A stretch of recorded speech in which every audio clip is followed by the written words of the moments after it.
नमस्कार, स्वामीज किचनमध्ये तुमचं खूप खूप स्वागत। हॉटेलपेक्षाही छान व्हाईट सॉस पास्ता घरीच बनवा, तो पण एकदम सिंपल पद्धतीने आणि कमी टाईममध्ये। सुपर असा चीजी आणि खूप टेस्टी असा पास्ता जो छोट्या मुलांना पण खूप आवडेल। व्हाईट सॉस पास्ता किंवा मायक्रोनी बनवण्यासाठी इथं मी 2 लिटर पाणी घेतलं आहे, ते उकळायला ठेवते आहे आणि आता याच्यामध्ये थोडंसं मीठ घालून घेते आणि थोडंसं तेल घालून घेते आहे, त्यामुळे पास्ता एकमेकांना चिटकत नाही। आणि जसं पाण्याला उकळी यायला लागेल तसं यामध्ये मी 2 कप पास्ता घातला आहे आणि आता झाकण ठेवून याला 7-8 मिनिटं उकळायला ठेवते आहे। इथं मी मध्ये चेक केलं झाला का पास्ता, पण इथं थोडासा पास्ता राहिला होता, परत मी झाकण ठेवून थोडा वेळ होऊ दिलं आणि आता बघा हा पास्ता आपला छान सॉफ्ट झाला आहे आणि याच्यामधलं पाणी पण कमी झालं आहे।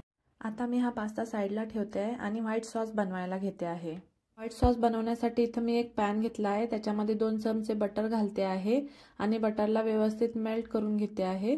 बघा आता आपलं बटर मेल्ट होत आहे, याला व्यवस्थित मेल्ट होऊ द्यायचं। नंतर याच्यामध्ये 2 चमचे मैदा घालायचा। आता मी 2 चमचे मैदा घालून घेते आहे आणि मैद्याला पण व्यवस्थित मिक्स करून घेते आहे। मैदा व्यवस्थित छान मीडियम गॅसवर भाजून घ्यायचा, तोपर्यंत भाजायचा जोपर्यंत याचा थोडासा कलर चेंज होत नाही। तर हे इथं बघा मी व्यवस्थित भाजून घेते आहे।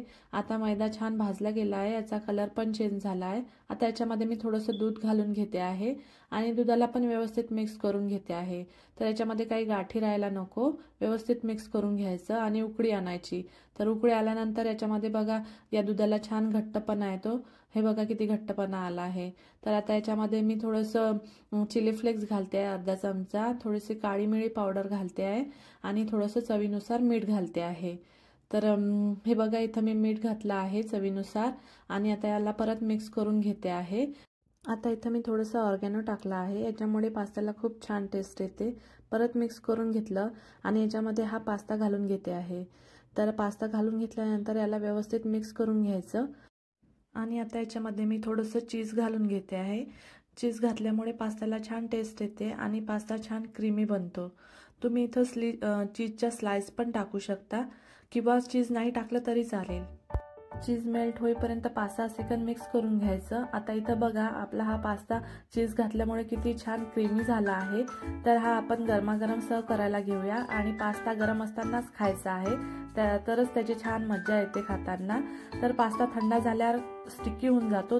तर इथं रेडी आहे आपला सुपर टेस्टी हॉटेलसारखा पास्ता। जर आपण हॉटेलमध्ये पास्ता ऑर्डर केला तर एकतर तो खूप महाग असतो आणि टेस्टी पण नसतो, पण हॉटेलसारखाच पास्ता आता तुम्ही घरी बनवू शकता या पद्धतीने। तर हा पास्ता बनवायला ना जास्त पैसे खर्च होतात ना जास्त वेळ लागतो। आणि हो, व्हिडिओ आवडला असेल तर सबस्क्राईब करायला विसरू नका।